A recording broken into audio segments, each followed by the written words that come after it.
మాయాముత్యం ఇంకా పేద చేపలు పట్టేవాడు. ఒకప్పటి విషయం. ఒక గ్రామంలో సోహన్ అనే చేపలు పట్టేవాడు ఉండేవాడు. అతను, అతని కొడుకు మున్ను ఇంకా భార్య సోనియాతో కలిసి ఒక చిన్న గుడిసెలో ఉండేవాడు. రోజు ఉదయం సోహన్ నది దగ్గరికి వెళ్ళి చేపలు పట్టి వాటిని అమ్మేవాడు. మున్నా అతని నాన్నకి పూర్తిగా వేరేగా ఉండేవాడు.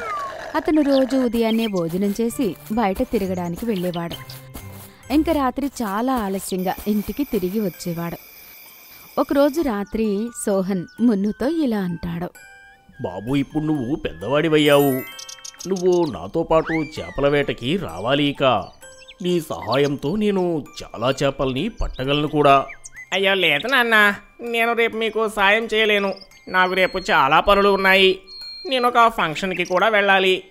కానీ బాబు, నేను ఎప్పటి వరకు ఇలా కష్టపడి డబ్బులు సంపాదిస్తూ ఉండాలి? ఇప్పుడు సమయం వచ్చింది. నువ్వు కష్టపడి ఇంటిని గడపడానికి, ఇంట్లో కావాల్సిన సరుకులన్నీ తీసుకురావడానికి నువ్వే కష్టపడాలి. మున్నా వాళ్ళ నాన్న మాటలు వినకుండా బయటకు వెళ్ళిపోతాడు. మరుసటి రోజు ముందు అలా బయట తిరుగుతూ ఉండగా అతనికి ఒక మెరుస్తున్న వస్తువు కనబడుతుంది.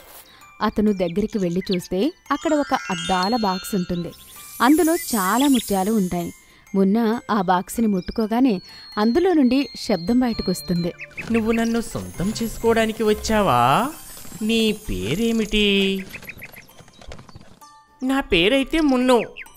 నేను ఇందులో నుంచి మాట్లాడే ముత్యాలని తీసుకోవచ్చా? ఈ అద్దాల బాక్సులో మూసేసి ఉన్న ముత్యాన్ని నేనే. నన్ను పొందాలంటే నువ్వు అత్యాశతో కాదు, నిజాయితీతోనే సాధించగలవు. కానీ నేను చాలా నిజాయితీ కలవాణ్ణి. నా స్నేహితులందరికీ సాయం చేస్తాను. కానీ నువ్వు మీ నాన్నకి సహాయం చేస్తావా? నువ్వు మీ వాళ్లతోని నిజాయితీగా ఉండు. మున్నా ఆలోచిస్తూ ఉంటాడు. అప్పుడు ఆ బాక్స్ మళ్ళీ, కొంతకాలం వరకు నువ్వు అలా చేయడానికి ప్రయత్నించు. నీ బద్ధకం వల్ల నువ్వు ఏదైతే చేయలేకపోతున్నావో, నీ ప్రవర్తనలో మార్పు రాగానే నేను నీ ముందు ప్రత్యక్షమవుతాను. అప్పుడు నువ్వు తీసుకుందువు గాని. మున్నా ముత్యం చెప్పిన మాటలు బాగా జాగ్రత్తగా వింటాడు. ఆ తర్వాత మరుసటి రోజు నుంచి వాళ్ళ నాన్నతో కలిసి పనికి వెళ్తాడు. సోహన్ చేపలు పట్టడానికి వెళ్ళినప్పుడు వాళ్ళ మున్నా కూడా అతనితో పాటు కలిసి వెళ్ళేవాడు. నువ్వు చేసిన సాయం వల్ల ఇవాళ నాకు చాలా సంతోషంగా ఉంది. ఆ మాట విని మున్నాకి చాలా బాగా అనిపిస్తుంది. కొన్ని వారాల తర్వాత ఒక ప్రశాంతమైన నది దగ్గర ఆ ముత్యం మళ్ళీ మున్నాకి కనిపిస్తుంది. ఇప్పుడు నువ్వు నన్ను తీసుకోవాలనుకోవడం లేదా? నేను చాలా సమయం నుండి నిన్ను చూస్తున్నాను. నీలో చాలా మంచి మార్పు వచ్చింది మున్ను. అవును, ముందైతే నేను ఈ ముత్యాన్ని నా ఆనందం కోసం తీసుకోవాలి అనుకున్నాను. కానీ ఇప్పుడు మా నాన్నకి సహాయం చేసినందుకు నాకు చాలా సంతోషంగా ఉంది. ధన్యవాదాలు ముత్యము, నువ్వు మంచి చేశావు నాకు. అలా చెప్పి మున్నా ఒక నిజాయితీ ఇంకా ఆనందమైన జీవితం గడుపుతూ ఉంటాడు. ముత్యం అతనికి నిజమైన జ్ఞానాన్ని బహుమతిగా ఇస్తుంది. ఒకరోజు పొగరుబోతు సింహం సిటీ వైపు వెళ్లాలని చూస్తూ ఉంటుంది. ఇంకా అందరికీ చెప్తూ వెళ్తూ ఉంటుంది. ఎన్ని రోజుల తర్వాత నా కోరిక తీరబోతుంది. చాలా రోజుల నుంచి మనసుకి అనిపిస్తూ ఉంది పెద్ద పెద్ద సిటీలు చూడాలి అని. నిన్న నా స్నేహితుడు పింకీ కలిశాడు. అతను అన్నాడు సిటీ తిరగడం మామూలు విషయమే అని. మధ్యాహ్నం సమయంలోని అందరూ పడుకుని ఉంటారట. కాబట్టి ఆ సమయంలో మనం సిటీ అంతా తిరిగి రావచ్చు. అయినా నన్ను చూసి ఎలాగో జనాలు భయపడుతూనే ఉంటారు. ఇంకా సాయంత్రం అవ్వడానికి ముందే నేను మళ్ళీ తిరిగి అడవికి వచ్చేస్తాను. అయితే సరే.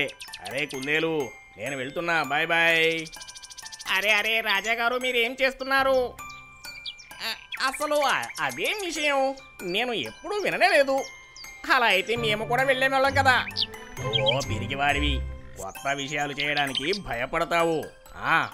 నన్ను వెళ్ళనివ్వో. కుందేలు ఏమీ మాట్లాడదు.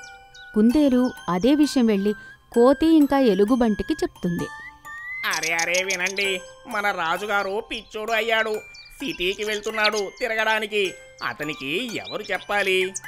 ఒకవేళ అతన్ని ఎవరైనా పట్టుకొని జైల్లో పడేస్తే ఇక్కడ రాజ్యాన్ని ఎవరు చూసుకుంటారు చెప్పండి? నువ్వు సరిగ్గా చెప్పావు కుందేలు. నువ్వు ఈ విషయం అతనికి చెప్పలేదా?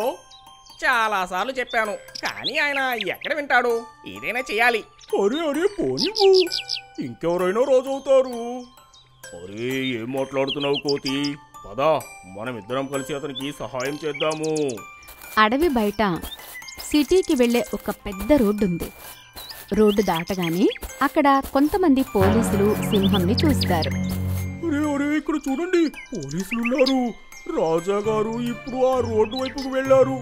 సిటీకి వెళ్ళటం పక్కన పెట్టు, ఆయన్ని ఇక్కడే చంపేస్తారు. ఏదైనా చెయ్యాలి. నువ్వు వెళ్ళి వాళ్ళ పైన దూకు, నేను వచ్చి వాళ్ళని కొరకటానికి వచ్చినట్లు నటిస్తాను. వెళ్ళిపోతారు. ఇద్దరికిద్దరు పోలీసులు వాళ్ళపైన దాడి చేస్తారు. రాజా అంతా చూస్తారు, ఇంకా అక్కడే ఆగిపోతారు. రాజాకి అర్థమవుతుంది ఇవాళ ఎలుగుబంటి ఇంకా కోతి కలిసి అతని ప్రాణాలు కాపాడారు అని.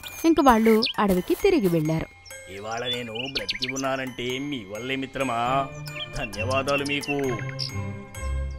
పవన్పూర్ గ్రామంలో జ్యోతి అనే మహిళ ఉండేది. జ్యోతికి ఒక ఆవు ఉంది. దాని పేరు పాయల్. తను తన ఆవుని పగలు ఇంకా సాయంత్రం శుభ్రం చేసి రోజూ స్నానం కూడా చేయించేది. దానికి మంచి భోజనం కూడా పెట్టేది. ఒకరోజు ఒక కోడి ఎగురుతూ ఎగురుతూ వాళ్ళ వాకిట్లోకి వస్తుంది. జ్యోతి కోడిని చూస్తే ఆ కోడి చాలా మురికిగా మట్టిగా ఉంటుంది. అరే అరే అరే, ఎక్కడి నుంచి వస్తున్నావు? ఇంత మురికిగా ఉన్నావు నువ్వు. ఇలారా, నీకు కూడా స్నానం చేయిస్తాను.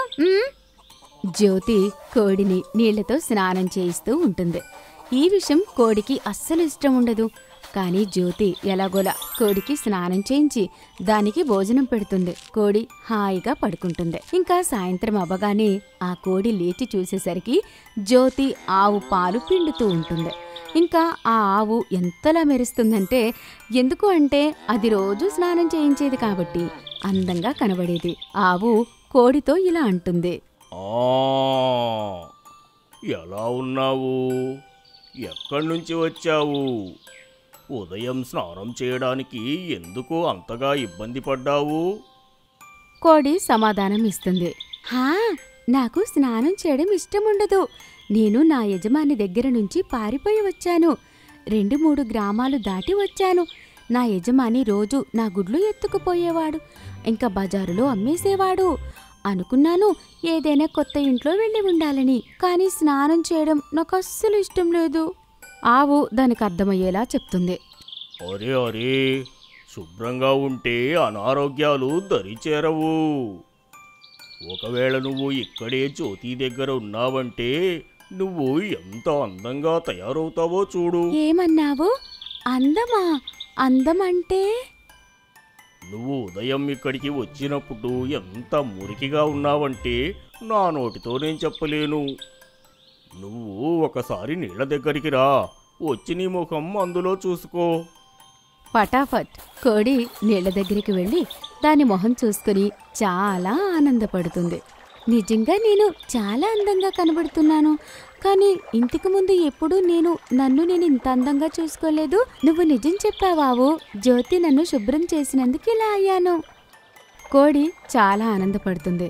ఇంకా అది జ్యోతి రోజు స్నానం చేయించేటప్పుడు అస్సలు అల్లరి చేసేది కాదు. మాయా చాక్లెట్ చెట్టు ఇంకా ఆలు కచ్చలు. ఒకరోజు ఆలు ఇంకా కచ్చలు అలా తిరగడానికి బయటకు వెళ్తారు. దారిలో వాళ్ళకి ఒక రాయి కనబడుతుంది. అది చూడ్డానికి ఆలులానే ఉంది. అప్పుడు కచ్చలు ఇలా అంటుంది, అరే అరే ఆలు చూడు, ఈ రాయి అచ్చం చూడటానికి నీకులాగానే ఉంది. ఎలా ఉందంటే ఇది అచ్చం ఆలులాగానే. నాకు కూడా అలానే అనిపిస్తుంది. దీన్ని చేతిలోకి తీసుకుని చూడనా? చూద్దాం. ఆలు ఆ రాయిని ఎత్తడానికి ప్రయత్నిస్తుంది. కానీ ఆ రాయి ఎంత భారీగా ఉంది అంటే అది అస్సలు జరగనేలేదు. ఇంకా ఆలు కచాలు ఇద్దరూ కలిసి దాన్ని ఎత్తడానికి ప్రయత్నిస్తారు. ఎత్తి దాన్ని పక్కకి జరపగానే అక్కడి నుంచి ఒక పెద్ద చెట్టు బయటికి వస్తుంది. ఇదేంటి? అరే ఇది చెట్టు. చూడు చూడు, దీనికి చాక్లెట్స్ కూడా ఉన్నాయి. చాక్లెట్? వాళ్ళు ఇద్దరూ ఆశ్చర్యపోతారు. ఆ చెట్టు మామూలు చెట్టు కాదు.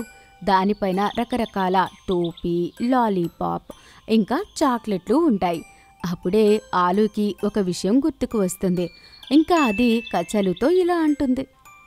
ఒరే యార్, నా మనసులోకి ఒక ఆలోచన వచ్చింది. చిన్నప్పటి నుంచి నాకు ఒక కల ఉండేది. సిటీలోని పిల్లలు టోపీ చాక్లెట్ తిన్నప్పుడు మనకు కూడా అది దొరికితే బాగుండు అనిపించేది. మన దగ్గర కూడా అలాంటి చెట్టు ఒకటి ఉంటే బాగుండు అనిపించింది. నేను నిన్న కలలో ఇలాంటి చెట్టు ఒకటి చూశాను.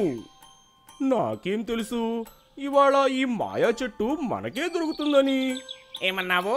అవునా? కచలు చాలా ఆశ్చర్యపోతుంది. తర్వాత ఆలు మళ్ళీ కచలుతో ఇలా అంటుంది.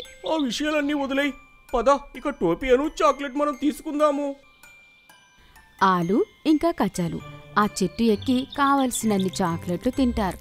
చాక్లెట్ తిని వాళ్ళు ఇంకొన్ని చాక్లెట్లు వాళ్ళ మిత్రుల కోసం తీసుకుంటారు. అదంతా సరేలే కానీ ఈ చాక్లెట్ వల్ల మన కడుపులు పాడైపోతే అది చాలా కష్టం. లేదు లేదు, అలా ఏం జరగదు. నువ్వేమీ కంగారు పడకు. ఇంకా కిందికి దిగుదాం పదా.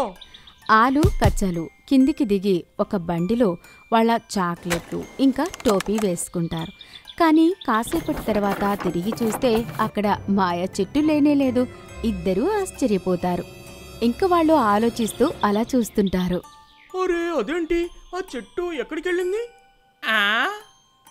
ఆ ఇద్దరూ ఆ అద్భుతం చూసి చాలా ఆశ్చర్యపోతారు. ఇంకా ఒకరి ముఖం ఒకరు చూసుకుంటూ ఉంటారు. అప్పుడు ఆలు కచ్చలుతో ఇలా అంటుంది. ఇది అచ్చం నా కలలానే మాయమైపోయింది. ఇంకా ఇంటికి పద కచాలు, చాలా భయంగా ఉంది ఇక్కడ. ఇద్దరూ భయపడి ఇంటికి వెళ్తారు. ఇంకా ఇంటికి వెళ్ళి అతిగా చాక్లెట్టు తింటుంటారు.